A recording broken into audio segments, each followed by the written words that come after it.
Alright, so my 04 has a 4.6 liter V8.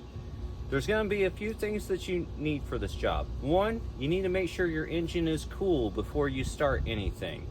You don't want to be burnt by any of the coolant coming out of this, and you don't want to open anything that's hot. So be safe, let's not do that. A couple of things you're going to need. You're going to need a flat tip screwdriver or a 5/16 nut driver. You're also going to need a 3/4 inch socket and a 8mm socket and a 10mm socket. I already have a few things taken apart on this thing. These 4 bolts are going to be your 8mm, and you're going to need to remove the air box. Once you remove the air box, you're going to also need to disconnect this connector. Now, before we move the thermostat, we're going to also need to drain at least 2 gallons worth of coolant. I have about 2.5 gallons worth of coolant taken out of this thing. Now, the drain plug for this van is located on the driver's side, underneath, attached to your radiator.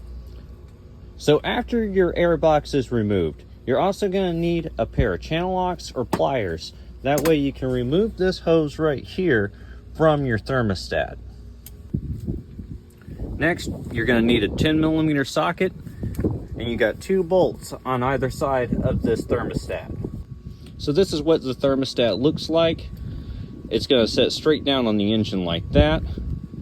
In the kit I bought, I have a set of O-rings that came with it, and we will be replacing that with a brand new housing. Once you get your new thermostat installed, you're going to take your seal and press it into that groove, and then we're going to replace the housing. Grab our ratchet, and then we're going to finish setting the O-ring, trying to stay even on both sides as we go. That way we're not over torquing or damaging the O-ring as we set it. Now it's time to put it all back together. These plastic drain plugs on the bottom of your radiator are prone for breaking.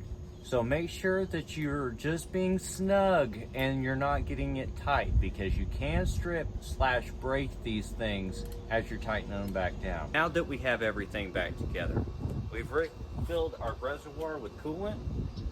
We're going to turn on the engine, let it idle for 5 or 10 minutes, just to double check to make sure that all of our seals are good and we don't have any leaks, and that we have all the air burped out of our system.